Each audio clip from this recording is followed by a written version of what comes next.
Good morning all of you. देखिए, आप लोगों को प्रेरित प्रभाव के बारे में बताएंगे या प्रेरित प्रभाव के बारे में हम चर्चा करेंगे। तो प्रेरित प्रभाव या इंडक्टिव इफेक्ट पहले से लिख दिया गया है। प्रेरित प्रभाव या उसको इंग्लिश में क्या कहते हैं, इंडक्टिव इफेक्ट कहते हैं या आई प्रभाव कहते हैं। तो इसमें इसकी जो परिभाषा होगी क्या होगी कि कार्बन श्रृंखला में भिन्न विद्युत ऋणात्मकता के परमाणुओं की उपस्थिति में सिग्मा बंध के इलेक्ट्रॉन युग्म का अधिक ऋण विद्युतीय परमाणु की ओर आंशिक अस्थायी विस्थापन क्या कहलाता है, प्रेरित प्रभाव कहलाता है। इसको इंडक्टिव इफेक्ट कहते हैं, इसलिए इसका पहला अक्षर ले लिया गया। आई प्रभाव भी इसको कहते हैं कि कार्बन श्रृंखला में भिन्न विद्युत ऋणात्मकता के परमाणुओं की उपस्थिति के कारण या परमाणु की उपस्थिति में सिग्मा बंध के इलेक्ट्रॉन युग्म का अधिक विद्युत ऋणात्मकता वाले परमाणु की ओर आंशिक अस्थायी विस्थापन क्या कहलाता है, प्रेरित प्रभाव कहलाता है। प्रेरित प्रभाव में देखिए, जैसे एग्जांपल के तौर पे आपको बताए किसी सिंगल बॉन्ड एक्स ये है, तो यहाँ पर एक इलेक्ट्रॉन की साझेदारी हो रही है। तो यहाँ पर एकल बंध बन रहा है, एकल बंध बन रहा है या सिग्मा बॉन्ड है, तो कह सकते हैं सिग्मा बंध के इलेक्ट्रॉन कह सकते हैं। एक इलेक्ट्रॉन की साझेदारी हो रही है, एक इलेक्ट्रॉन की साझेदारी से सिंगल बॉन्ड बनेगा और सभी सिंगल बॉन्ड क्या होते हैं, सिग्मा बॉन्ड होते हैं। तो सिग्मा बंध के इलेक्ट्रॉन कह सकते हैं, सिग्मा बंधित इलेक्ट्रॉन अधिक ऋण विद्युतीय परमाणु की ओर या अधिक इलेक्ट्रोनेगेटिविटी वाले परमाणु की ओर क्या हो जाते हैं, आंशिक रूप से विस्थापित हो जाते हैं। और विस्थापन जो होता है अस्थायी होता है। तो जो आंशिक रूप से विस्थापित हो रहा है एक्स की ओर, एक्स यहाँ पर क्लोरीन, ब्रोमीन, आयोडीन, हाइड्रोजन कोई भी हो सकता है, तो इस पर आंशिक रूप से क्या होगा, नेगेटिव चार्ज आएगा। और इस कार्बन परमाणु का आंशिक रूप से क्या आ जाएगा, पॉजिटिव चार्ज आ जाएगा। तो देख रहे हैं इस पर पार्शियली नेगेटिव चार्ज है, इस पर पार्शियली पॉजिटिव चार्ज है, जिससे ये बॉन्ड क्या हो जाता है, पोलराइज हो जा रहा है। पोलराइज होने से इसका जो फिजिकल और केमिकल प्रॉपर्टी है वो इफेक्टिव हो जाता है। इसके मेल्टिंग पॉइंट, बॉइलिंग पॉइंट और सॉल्युबिलिटी भी क्या हो जाता है, प्रभावित हो जाता है। और इसकी क्रियाशीलता भी क्या हो जाती है, बढ़ जाती है। ध्रुवता होने से, बॉन्ड में ध्रुवता उत्पन्न हो जाने से ये सब क्रियाएं क्या हो जाती हैं, प्रभावित हो जाती हैं। तो देख रहे हैं कि यहाँ पर एक कार्बन था, अगर इसके साथ और भी कार्बन परमाणु की श्रृंखला हो, जैसे मान लीजिए C single bond C, single bond C, single bond C, और यहाँ पर डेफिनेशन देखिए क्या कह रहा है, कार्बन श्रृंखला में, तो ये कार्बन की श्रृंखला हो गई, श्रृंखला में भिन्न विद्युत ऋणात्मकता के परमाणु। तो ये कार्बन है, इससे कोई भिन्न विद्युत ऋणात्मकता वाला कोई परमाणु जुड़ा हुआ, मान लीजिए हाइड्रोजन यहाँ पे जुड़ा हुआ है, तो हाइड्रोजन जुड़ा हुआ, सपोज के लिए ये भी सिंगल बॉन्ड के द्वारा जुड़ा हुआ है। तो यहाँ पर सिग्मा बॉन्ड बन रहा है, सिग्मा बॉन्ड बन रहा है, तो साझे का इलेक्ट्रॉन किधर विस्थापित होगा, एक्स की ओर विस्थापित होगा। तो एक्स की ओर जब विस्थापित होगा, क्यों, क्योंकि इसकी इलेक्ट्रोनेगेटिविटी अधिक है। इलेक्ट्रोनेगेटिविटी अधिक होने के कारण साझे के इलेक्ट्रॉनों को क्या करेगा, अपनी ओर खींच लेगा। तो ये साझे का जो इलेक्ट्रॉन है पूर्ण रूप से एक्स की ओर नहीं जाता है, बल्कि आंशिक रूप से थोड़ा एक्स की ओर विस्थापित हो जाता है, जिससे इस पर आंशिक ऋण आवेश उत्पन्न हो जाता है, जिसको कहते हैं डेल्टा नेगेटिव। और इस कार्बन परमाणु पर पार्शियली पॉजिटिव चार्ज उत्पन्न हो जाएगा, तो इसको डेल्टा पॉजिटिव कहेंगे। अब जब इस पर आंशिक रूप से धन आवेश उत्पन्न हुआ, तो धन आवेश उत्पन्न होने के कारण यहाँ पर जो साझे का इलेक्ट्रॉन है वो भी क्या होगा, प्रभावित होगा। तो इस कार्बन की ओर आंशिक रूप से क्या होगा, विस्थापित होगा, जिससे तो जब ये विस्थापित होगा तो इसका मतलब ये प्रभावित हो रहा है, जिस पर कार्बन पर भी क्या होगा, आंशिक रूप से धन आवेश उत्पन्न होगा, पॉजिटिव चार्ज उत्पन्न होगा। तो इस पर जो पार्शियली चार्ज उत्पन्न होगा इसकी तुलना में क्या होगा, कम होगा। तो कम होगा तो इसको हम डबल डेल्टा प्लस से शो करते हैं। इसी तरह इस पर भी जो पार्शियली मतलब जो प्रभाव उत्पन्न होगा इससे थोड़ा कम होगा, तो इस पर ट्रिपल डेल्टा प्लस लिख दे रहे हैं, इसको 1 मान ले रहे हैं, इसको 2 मान ले रहे हैं, इस पर 3 मान ले रहे हैं। तो 1 पर प्रभाव अधिक होता है, 2 पर उससे कम होता है और 3 पर सबसे कम होता है। और हो सकता है यहाँ भी प्रभाव हो, लेकिन यहाँ तक प्रभाव माना जाता है, इसके बाद प्रभाव क्या मान लिया जाता है, नगण्य मान लिया जाता है कि जैसे इससे दूरी बढ़ती जाती है प्रभाव क्या हो जाता है, खत्म हो जाता है या समाप्त हो जाता है। तो इसी प्रभाव को हम क्या कहते हैं, प्रेरणिक प्रभाव कहते हैं। देख रहे हैं इसके प्रभाव के कारण ये भी प्रभावित हो जा रहा है, ये भी प्रभावित हो रहा है, दूरी बढ़ने के साथ इसका प्रभाव क्या हो जा रहा है, कम होता जा रहा है। तो इसी को हम क्या कहते हैं, इसी को कहते हैं प्रेरणिक प्रभाव। अब प्रेरणिक तो डिफिनेशन इसका क्लियर हुआ, इतना समझ में आया। प्रेरणिक प्रभाव क्या है कि कार्बन श्रृंखला में विद्युत ऋणात्मकता के परमाणु की उपस्थिति में, कार्बन श्रृंखला में भिन्न विद्युत ऋणात्मकता के परमाणु की उपस्थिति में सिग्मा बॉन्ड के इलेक्ट्रॉन युग्म का, सिग्मा बॉन्ड के इलेक्ट्रॉन युग्म का अधिक ऋण विद्युतीय परमाणु की ओर आंशिक अस्थायी विस्थापन क्या कहलाता है, प्रेरणिक प्रभाव कहलाता है। इसे क्या कहते हैं, आई प्रभाव भी कहते हैं। अब देखिए थोड़ा और इतना क्लियर हो गया, हम इसकी विशेषताओं के बारे में थोड़ा चर्चा करेंगे।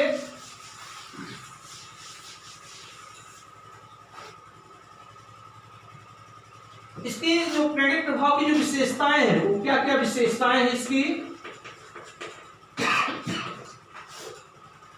आई इफेक्ट की क्या क्या विशेषताएं हैं कि पहली विशेषता तो ये प्रभाव कैसा होता है, अस्थायी प्रभाव है। शुरू में ही आपको बताया गया कि प्रेरणिक प्रभाव कैसा होता है, अस्थायी प्रभाव होता है या परमानेंट इफेक्ट होता है। इसका जो प्रभाव है कैसा है, परमानेंट है या अस्थायी है।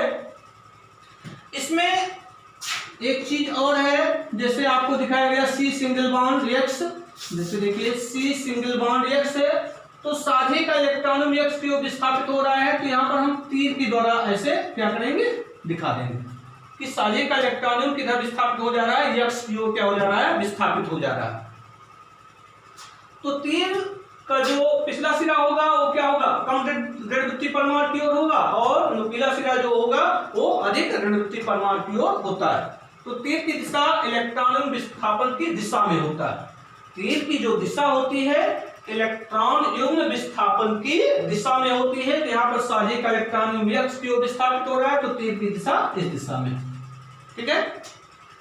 जैसे हम बात करें सी सिंगल बॉन्ड यक्ष, C single bond, C single bond, C single bond, तो देख रहे हैं यहाँ पर साझे का इलेक्ट्रॉन युग्म क्या होगा, एक्स की ओर विस्थापित होगा तो इसका प्रभाव इस पर भी होगा तो थोड़ा कम होगा, इसका भी दर्शा देंगे, इसका इसको दिखा देंगे और यहाँ पर थोड़ा यहाँ पर प्रभाव क्या मान लिया जाता है, नगण्य मान लिया जाता है, ठीक है।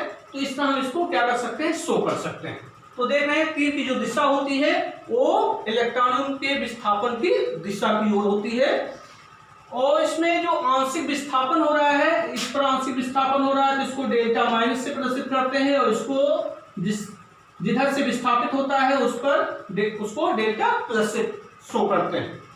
तो ये आंशिक विस्थापन को पार्शियल नेगेटिव चार्ज और पार्शियल पॉजिटिव चार्ज से डिनोट करते हैं। तो जिधर इलेक्ट्रॉन विस्थापित होगा उधर पार्शियल नेगेटिव चार्ज होगा और जिधर से विस्थापित होगा उधर उस पर क्या होगा, पार्शियल पॉजिटिव चार्ज होगा। आंशिक ऋण आवेश, आंशिक धन आवेश, हिंदी में इसको कहते हैं।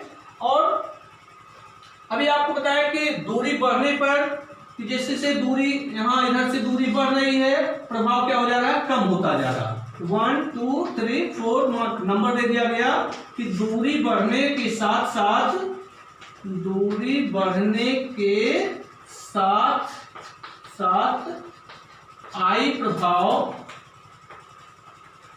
कम होता जाता है या घटता जाता है, कम होता जाता है।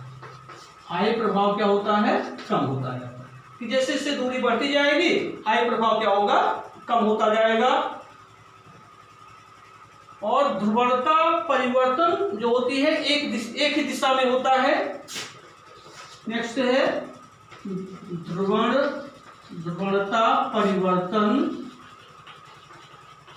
एक ही दिशा में होता है, एक ही दिशा में होता है।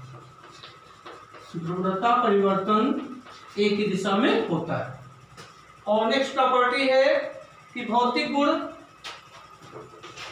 इसके जो फिजिकल प्रॉपर्टी है जैसे भौतिक गुण में इसका गलनांक, क्वथनांक,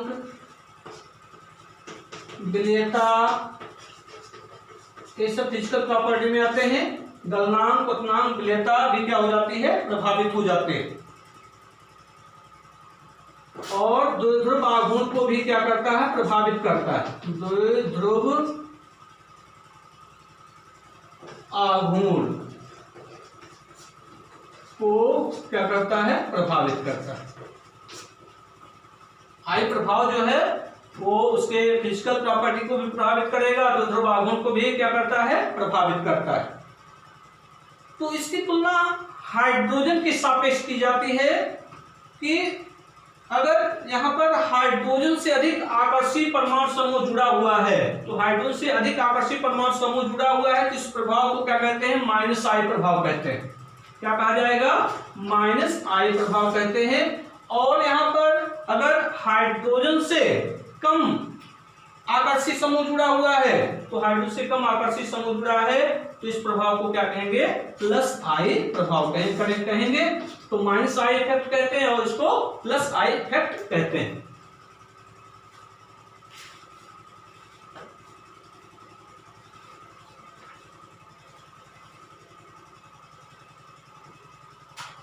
तो थोड़ा देख लीजिए प्लस आई इफेक्ट क्या होता है और माइनस आई इफेक्ट क्या होता है। तो इसकी जो विशेषताएं हैं क्या है, ये प्रभाव कैसा होता है, अस्थायी होता है।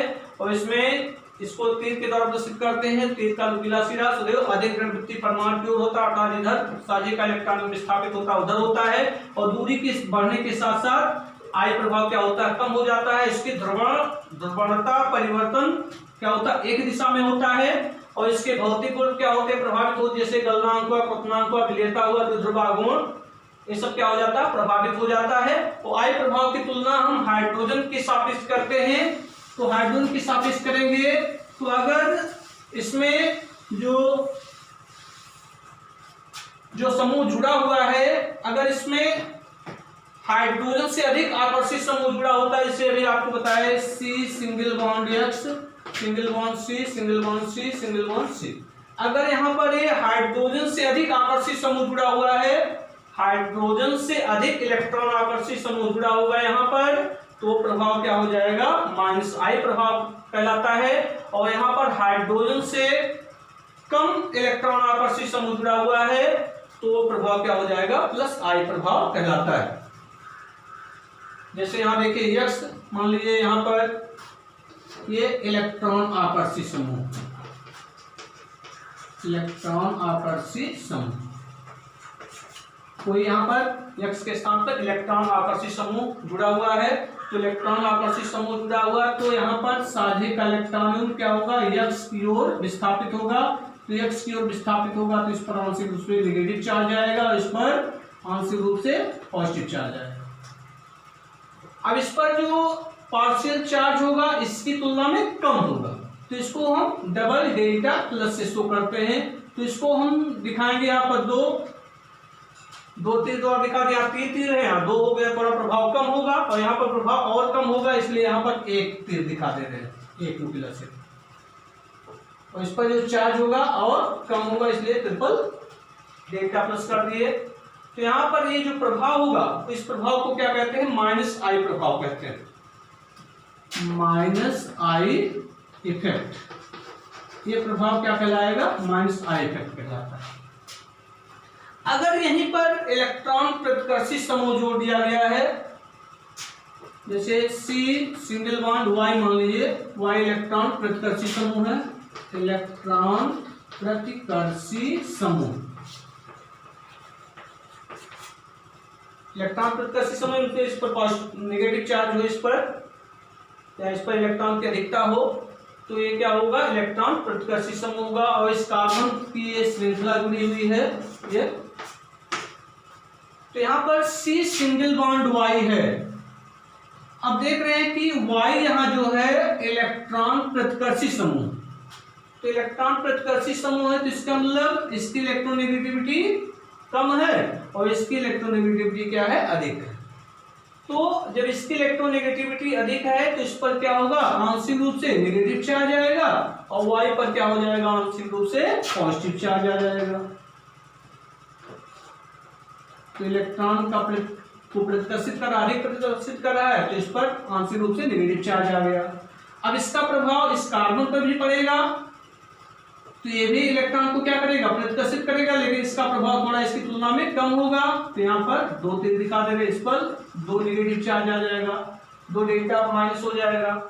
इसी तरह इस पर प्रभाव क्या होगा, थोड़ा और कम हो जाएगा, तो इस पर ट्रिपल नेगेटिव चार्ज हो जाएगा।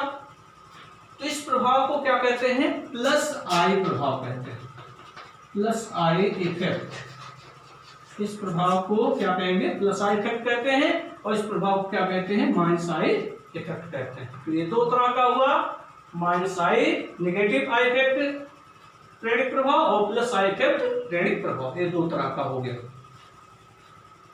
ये प्रेरक प्रभाव क्या हुआ, समाप्त हुआ। और इस प्रेरक प्रभाव की जो उपयोगिता है, आप क्लास 12 में बीच में इसका उपयोग होता रहेगा, तो वहाँ आप पढ़ते रहेंगे। और शेष प्रभाव कल आपको बताएंगे, अगला प्रभाव।